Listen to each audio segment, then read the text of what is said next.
मेरे सभी श्रोताओं को मेरा प्यार भरा नमस्कार। आज मैं आपके लिए लाई हूँ हिंदी के महान साहित्यकार प्रेमचंद जी की लिखी हुई एक कहानी जिसका शीर्षक है दो बैलों की कथा। प्रेमचंद जी की रचनाओं का काल है 1906 से 1936 तक। तो प्रस्तुत है कहानी दो बैलों की कथा। जानवरों में गधा सबसे ज्यादा बुद्धिहीन समझा जाता है।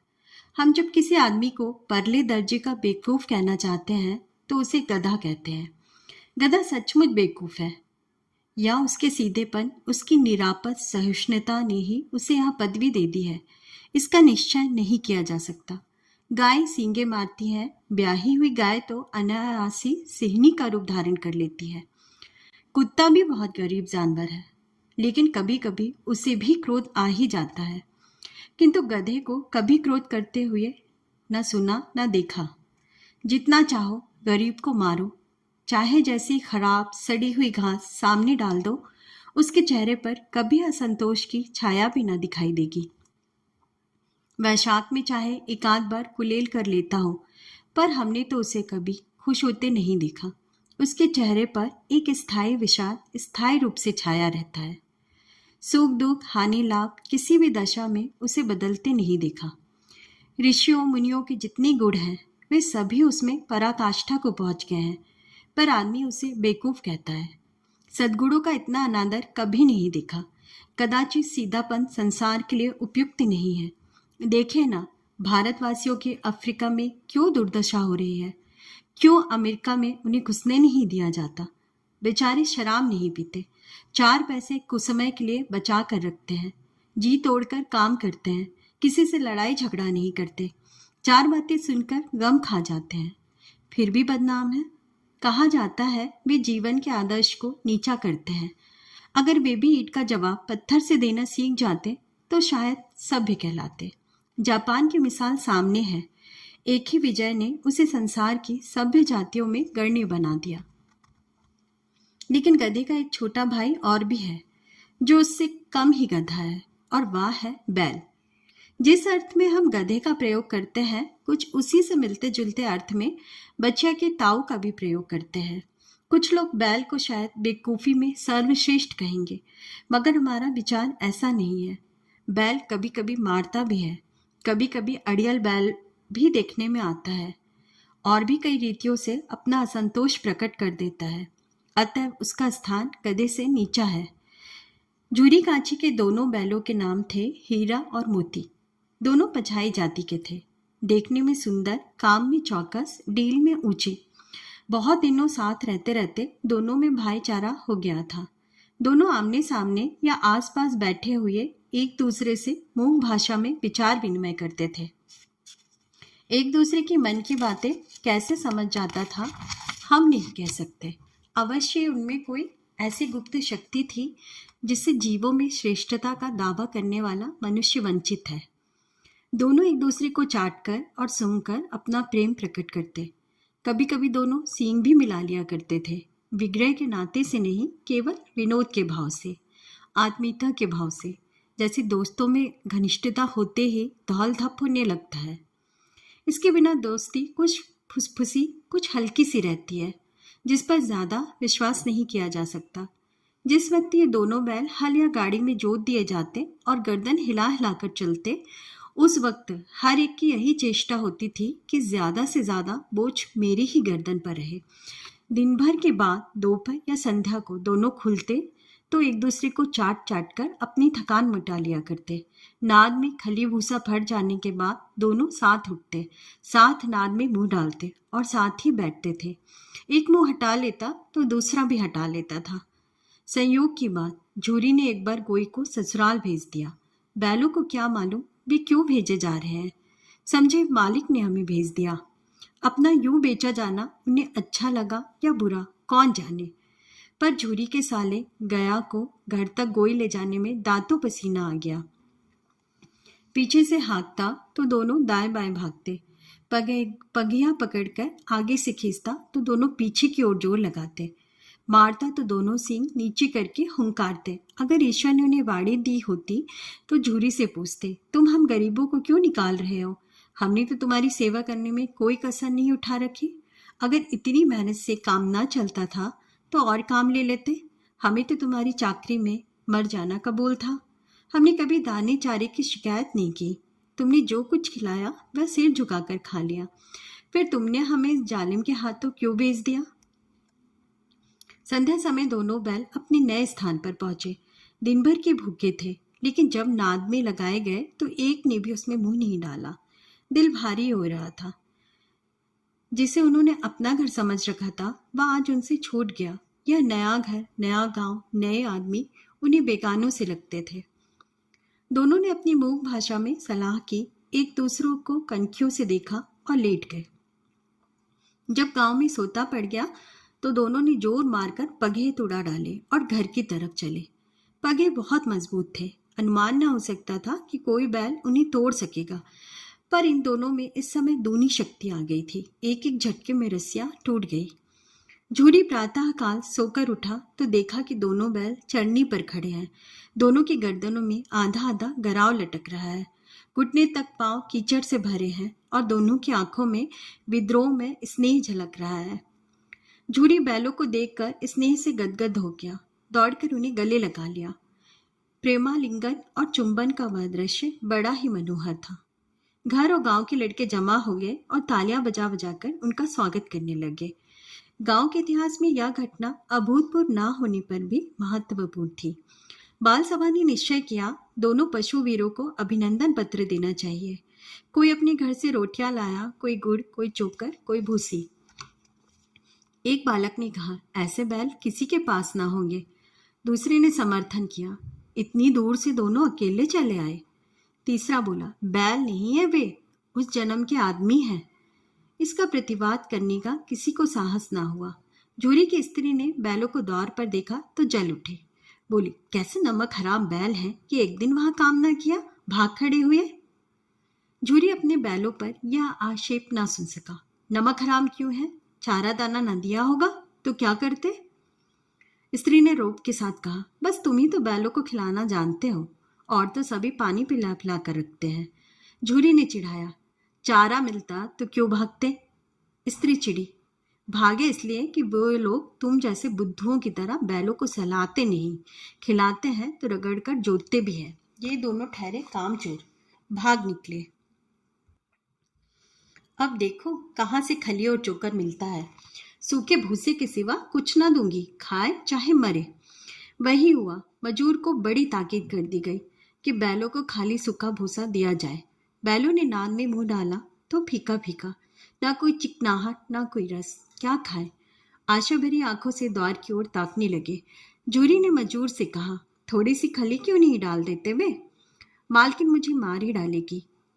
चुरा कर डाला ना दादा, पीछे से तुम भी उन्हीं सी कहोगे। एक दिन झूरी का साला फिर आया और बैलों को ले चला। अब कि उसने दोनों को गाड़ी में जोता।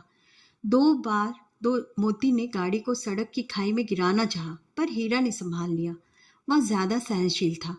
संध्या समय घर पहुंचकर उसने दोनों को मोटी रस्सियों से बांधा और कल की शरारत का मजा चखाया। फिर वही सूखा भूसा डाल दिया।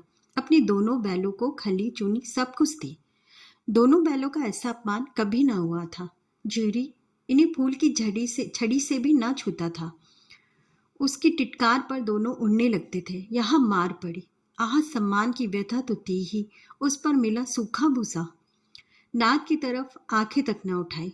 दूसरे दिन गया ने बैलों को हल में जोता, पर इन दोनों ने जैसे पाँव न उठाने की कसम खा ली थी। वह मारते मारते थक गया, पर दोनों ने पाँव न उठाया। एक बार जब उस निर्दयी ने हीरा की नाक पर खूब डंडे जमाए तो मोती का गुस्सा काबू के बाहर हो गया। हल लेकर भागा। हल, रस्सी, जुआ, जोत सब टूट टाट कर बराबर हो गया। गली में बड़ी बड़ी रस्सियां ना होती तो दोनों पकड़ाई में ना आते। हीरा ने मूक भाषा में कहा, भागना व्यर्थ है। मोती ने उत्तर दिया, तुम्हारी तो इसने जान ही ले ली थी। अब की बार बड़ी मार पड़ेगी। पढ़ने दो, बैल का जन्म लिया है तो मार से कहाँ तक बचेंगे। गया तो 2 आदमियों के साथ दौड़ा आ रहा है, दोनों के हाथों में लाठियां हैं। मोती बोला, कहो तो दिखा दूं, कुछ मजा मैं भी, लाठी लेकर आ रहा है। हीरा ने समझाया, नहीं भाई, खड़े हो जाओ, मुझे मारेगा तो मैं भी 1-2 को गिरा दूंगा। नहीं, हमारी जाति का यह धर्म नहीं है। मोती दिल में अटकर रह गया आ पहुंचा और दोनों को पकड़कर ले चला। कुशल हुई कि उसने इस वक्त मारपीट ना की, नहीं तो मोती पलट पड़ता। उसके तेवर देखकर गया और उसके सहायक समझ गए कि इस वक्त टाल जाना ही मसहलत है। आज दोनों के सामने फिर वही सूखा भूसा लाया गया। दोनों चुपचाप खड़े रहे। घर में लोग भोजन करने लगे। उस वक्त छोटी सी लड़की 2 रोटियां लेकर निकली और दोनों के मुंह में देकर चली गई। उस एक रोटी से इनकी भूख तो क्या शांत होती, पर दोनों के हृदय को मानो भोजन मिल गया। यहाँ भी किसी सज्जन का वास है। लड़की भैरों की थी। उसकी माँ मर चुकी थी। सौतेली माँ उसे मारती रहती थी, इसलिए इन बैलों से उसे एक प्रकार की आत्मीयता हो गई थी। दोनों दिन भर जोते जाते, डंडे खाते, अड़ते, शाम को थान पर बांध दिए जाते और रात को वही बालिका उन्हीं 2 रोटियां खिला जाती। प्रेम के इस प्रसाद की यह बरकत थी कि 2-2 गाल सूखा भूसा खाकर भी दोनों दुर्बल ना होते थे, मगर दोनों की आंखों में रोम रोम में विद्रोह भरा हुआ था। एक दिन मोती ने मूक भाषा में कहा, अब तो सहा नहीं जाता हीरा। क्या करना चाहते हो? एकाध को सींगों पर उठाकर फेंक दूंगा। लेकिन जानते हो, वह प्यारी लड़की जो हमें रोटियां खिलाती है उसी की लड़की है जो इस घर का मालिक है। या बेचारी अनाथ ना हो जाएगी? तो मालकिन को ना फेंक दूं? वही तो इस लड़की को मारती है। लेकिन औरत जात पर सींग चलाना मना है। या भूल जाते हो? तुम तो किसी तरह निकलने ही नहीं देते। बताओ, तुड़ाकर भाग चले? हाँ, यह मैं स्वीकार करता, लेकिन इतनी मोटी रस्सी टूटेगी कैसे? इसका एक उपाय है। पहले रस्सी को थोड़ा सा चबा लो, फिर एक झटके में जाती है। रात को जो बालिका रोटियां खिलाकर चली गई तो दोनों रस्सियां चबाने लगे, पर मोटी रस्सी मुंह में ना आती थी। बेचारे बार बार जोर लगाकर रह जाते थे। सहसा घर का द्वार खुला और वह लड़की निकली। दोनों सिर झुकाकर उसका हाथ चाटने लगे। दोनों की पूंछ खड़ी हो गई। उसने उनके माथे सहलाए और बोली, खोले देती हूँ, चुपके से भाग जाओ, नहीं तो यहाँ लोग मार डालेंगे। आज घर में सलाह हो रही है कि इनकी नाकों में नथ डाल दी जाए। उसने गराब खोल दिया, पर दोनों चुपचाप खड़े रहे। मोती ने अपनी भाषा में पूछा, अब चलते क्यों नहीं? हीरा ने कहा, चले तो, लेकिन कल इस अनाथ पर आफत आएगी। सब इसी पर संदेह करेंगे। सहसा बालिका चिल्लाई, फूफा वाले दोनों बैल भागे जा रहे हैं। ओ दादा, दादा, दोनों बैल भागे जा रहे हैं, जल्दी दौड़ो। गया हड़बड़ाकर भीतर से निकला और बैलों को पकड़ने चला। वे दोनों भागे। गया ने पीछा किया और भी तेज हुए। गया ने शोर मचाया। फिर गांव के कुछ आदमियों को भी साथ लेने के लिए लौटा। दोनों मित्रों को भागने का मौका मिल गया। सीधे दौड़ते चले गए। यहाँ तक कि मार्ग का ज्ञान न रहा। जिस परिचित मार्ग से आए थे उसका यहाँ पता न था। नए नए गांव मिलने लगे। तब दोनों एक खेत के किनारे खड़े होकर सोचने लगे, अब क्या करना चाहिए? हीरा ने कहा, मालूम होता है राह भूल गए। तुम भी बेतहाशा भागे। वहीं उसे मार गिराना था। उसे मार गिराते तो दुनिया क्या कहती? वह अपना धर्म छोड़ दे, लेकिन हम अपना धर्म क्यों छोड़े? दोनों भूख से व्याकुल हो रहे थे। खेत में मटर खड़ी थी। चढ़ने लगे। रह रहकर आहट ले लेते थे। कोई आता ही नहीं है। जब पेट भर गया, दोनों ने आज़ादी का अनुभव किया तो मस्त होकर उछलने कूदने लगे। पहले दोनों ने डकार ली, फिर सींग मिलाए और एक दूसरे को ठेलने लगे। मोती ने हीरा को कुछ कदम पीछे हटा दिया, यहाँ तक कि वह खाई में गिर गया। तब उसे भी क्रोध आया। संभल कर उठा और मोती से भिड़ गया। मोती ने देखा खेल में झगड़ा हुआ जाता है, किनारे हट गया। अरे यह क्या? कोई साड़ डॉक्टर चला आ रहा है? हाँ, साड़ी है। वह सामने आ पहुंचा। दोनों मित्र बगले झांक रहे थे। सांड पूरा हाथी है। उससे भिड़ना जान से हाथ धोना है, लेकिन ना भिड़ने पर भी जान बचती नजर इन्हीं की तरफ आ भी रहा है। कितनी भयंकर सूरत है। मोती ने मूक भाषा में कहा, बुरे फंसे, जान बचेगी, कोई उपाय सोचो। हीरा ने चिंतित स्वर में कहा, अपने घमंड में भूला हुआ है, आरजू विनती न सुनेगा। भाग क्यों न चले? भागना कायरता है। तो फिर यहीं मरो। बंदा तो 9-2-11 होता है। और जो दौड़ाए तो फिर कोई उपाय सोचो जल्दी। उपाय यही है कि उस पर दोनों जने एक साथ चोट करें। मैं आगे से रगेदता हूँ, तुम पीछे से रगेदो। दोहरी मार पड़ेगी तो भाग खड़ा होगा। मेरी ओर झपटे, तुम बगल से उसके पेट में सींग घुसेड़ देना। जान जोखिम है, पर दूसरा उपाय नहीं है। दोनों मित्र जान हथेली पर लेकर लपके। साड़ को भी संगठित शत्रुओं से लड़ने का तजुर्बा न था। वह तो एक शत्रु से मल युद्ध करने का आदी था। जो ही हीरा पर झपटा, मोती ने पीछे से दौड़ाया। साड़ उसकी तरफ मुड़ा तो हीरा ने रगीता। साड़ चाहता था कि एक एक करके दोनों को गिरा ले, पर ये दोनों भी उस्ताद थे, उसे वह अवसर न देते थे। एक बार साड़ झल्लाकर हीरा का अंत कर देने के लिए चला कि मोती ने बगल से आकर उसके पेट में सींग भोंक दी। साड़ क्रोध में आकर पीछे फिरा तो हीरा ने दूसरे पहलू में सिर चुभा दिया। आखिर बेचारा जख्मी होकर भागा और दोनों मित्रों ने दूर तक उसका पीछा किया, यहाँ तक कि साड़ बेदम होकर गिर पड़ा। तब दोनों ने उसे छोड़ दिया। दोनों मित्र विजय के नशे में झूमते चले जाते थे। मोती ने सांकेतिक भाषा में कहा, मेरा जी चाहता था कि बच्चा को मार ही डालूं। हीरा ने तिरस्कार किया, गिरे हुए बैरी पर सींग न चलाना चाहिए। यह सब तो ढोंग है। बैरी को ऐसा मानना चाहिए कि फिर ना उठे। अब घर कैसे पहुंचेंगे वह सोचो। पहले कुछ खा ले तो सोचे। सामने मटर का खेत था ही। मोती उसमें घुस गया। हीरा मना करता रहा, पर उसने एक न सुनी। अभी 2-4 ही ग्रास खाए थे कि 2 आदमी लाठियां लेकर दौड़ पड़े और दोनों मित्रों को घेर लिया। हीरा तो मेड़ पर था, निकल गया। मोती सींचे हुए खेत में था। उसकी खुर कीचड़ में धंसने लगे। ना भाग सका। पकड़ लिया। हीरा ने देखा संगी संकट में है तो लौट पड़ा। फंसेंगे तो दोनों फंसेंगे। रखवालों ने उसे भी पकड़ लिया। प्रातःकाल दोनों मित्र कांजी हाउस में बंद कर दिए गए। दोनों मित्रों को जीवन में पहली बार ऐसा साबिका पड़ा कि सारा दिन बीत गया और खाने को एक तिनका भी ना मिला। समझ में ही नहीं आता था यह कैसा स्वामी है। इससे तो गया फिर भी अच्छा था। यहाँ कई भैंसें थी, बकरियां, कई घोड़े, कई गधे, पर किसी के सामने चारा ना था। सब जमीन पर मुर्दों की तरह पड़े थे। कई तो इतनी कमजोर हो गए थे कि खड़े भी ना हो सकते थे। सारा दिन दोनों मित्र फाटक की ओर टकटकी लगाए ताकते रहे, पर कोई चारा लेकर आता ना दिखाई दिया। तब दोनों ने दीवार की नमकीन मिट्टी चाटनी शुरू की, पर इससे क्या तृप्ति होती। रात को जब कुछ भोजन ना मिला तो हीरा के दिल में विद्रोह की ज्वाला दहक उठी। मोती से बोला, अब तो नहीं रहा जाता मोती। मोती ने सिर लटकाए हुए जवाब दिया, मुझे तो मालूम होता है कि प्राण निकल रहे हैं। इतनी जल्दी हिम्मत ना हारो भाई, यहाँ से भागने का कोई उपाय निकालना चाहिए। आओ दीवार तोड़ डाले। मुझसे तो अब कुछ नहीं होगा। बस इसी बूते पर अकड़ते थे। सारी अकड़ निकल गई। बाड़े की दीवार कच्ची थी। हीरा मजबूत तो था ही, अपने नुकीले सींग दीवार में गड़ा दिए और जोर मारा तो मिट्टी का एक चिप्पड़ निकल आया। फिर तो उसका साहस बढ़ा। उसने दौड़ दौड़कर दीवारें पर चोट की। हर चोट में थोड़ी थोड़ी मिट्टी गिरने लगी। उस समय कांजी हाउस का चौकीदार लालटेन लेकर जानवरों की हाजिरी लेने आ निकला। हीरा को जड्डपन देखकर उसने कई डंडे रसीद किए और मोटी सी रस्सी से बांध दिया। मोती ने पड़े पड़े कहा, आखिर मार खाई, क्या मिला? अपने बूते पर तो जोर तो मार दिया। ऐसा जोर मारना किस काम का कि और बंधन में पड़ गए।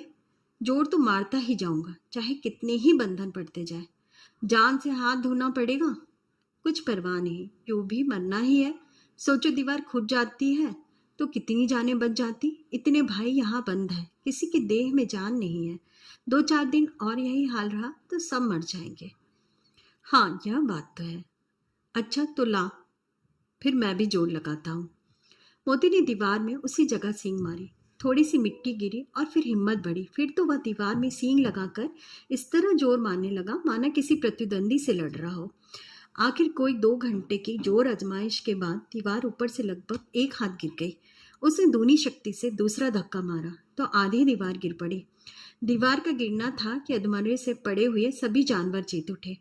तीनों घोड़ियां सरपट भाग निकली, फिर बकरियां निकली, इसके बाद भैंसे भी खिसक गए, पर गधे अभी तक जो कि त्यों खड़े थे। हीरा ने पूछा, तुम दोनों क्यों नहीं भाग जाते? एक गधे ने कहा, जो कहीं फिर पकड़ लिए जाए तो क्या हरज है, अभी तो भागने का अवसर है।